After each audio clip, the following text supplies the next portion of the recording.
लंका में सीता की खोज।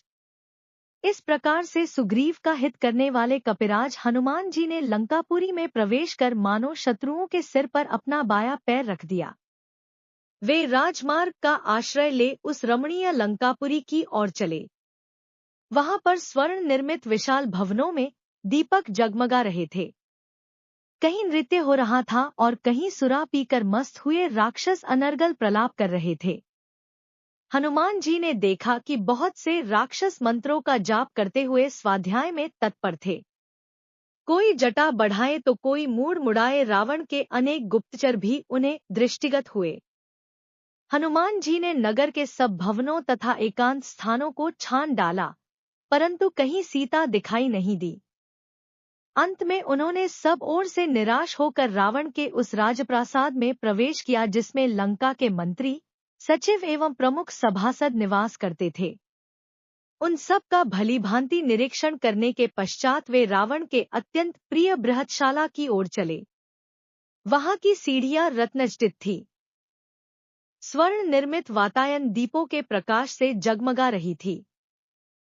स्थान स्थान पर हाथी दांत का काम किया हुआ था। छतें और स्तंभ मणियों तथा रत्नों से जड़े हुए थे। इंद्र के भवन से भी अधिक सुसज्जित इस भव्य शाला को देखकर हनुमान चकित रह गए। उन्होंने एक और स्फटिक के सुंदर पलंग पर रावण को हुए मदिरा के मद में पड़े देखा, जो कि अनिंद्य सुंदरियों से घिरे हुए था। उसके नेत्र अर्धनिमीलित हो रहे थे। अनेक रमणियों के वस्त्राभूषण अस्तव्यस्त हो रहे थे और वे सुरा के प्रभाव से अछूती भी नहीं थी। वहां भी सीता को न पाकर पवनसुत बाहर निकल आए। फिर हनुमान जी ने रावण के अन्य निकट संबंधियों के निवास स्थानों में सीता की खोज की, किंतु वहां भी उन्हें असफलता ही मिली। तत्पश्चात हनुमान ने रावण की पटरानी मंदोदरी के भवन में प्रवेश किया। अपने शयनागार में मंदोदरी एक स्फटिक से श्वेत पलंग पर सो रही थी। उसके शय्या के चारों ओर रंगबिरंगी सुवासित पुष्पमालाएं झूल रही थी। उसके अद्भुत रूप, लावण्य, सौंदर्य एवं यौवन को देखकर हनुमान के मन में विचार आया, संभवतः यही जनकनंदिनी सीता है। परंतु उसी क्षण उनके मन में एक और विचार उठा कि ये सीता नहीं हो सकती, क्योंकि रामचंद्र जी के वियोग में पतिव्रता सीता न तो सो सकती हैं और न इस प्रकार आभूषण आदि पहनकर श्रृंगार ही कर सकती हैं। अतएव यह स्त्री अनुपम लावण्य में होते हुए भी सीता कदापि नहीं है। यह सोचकर वे उदास हो गए और मंदोदरी के कक्ष से बाहर निकाले। अकस्मात वे सोचने लगे कि आज मैंने पराई स्त्रियों को अस्तव्यस्त वेश में सोते हुए देखकर भारी पाप किया है। वे इस पर पश्चाताप करने लगे। फिर यह विचार कर उन्होंने अपने मन को शांति दी कि उन्हें देखकर मेरे मन में कोई विकार उत्पन्न नहीं हुआ, इसलिए यह पाप नहीं है।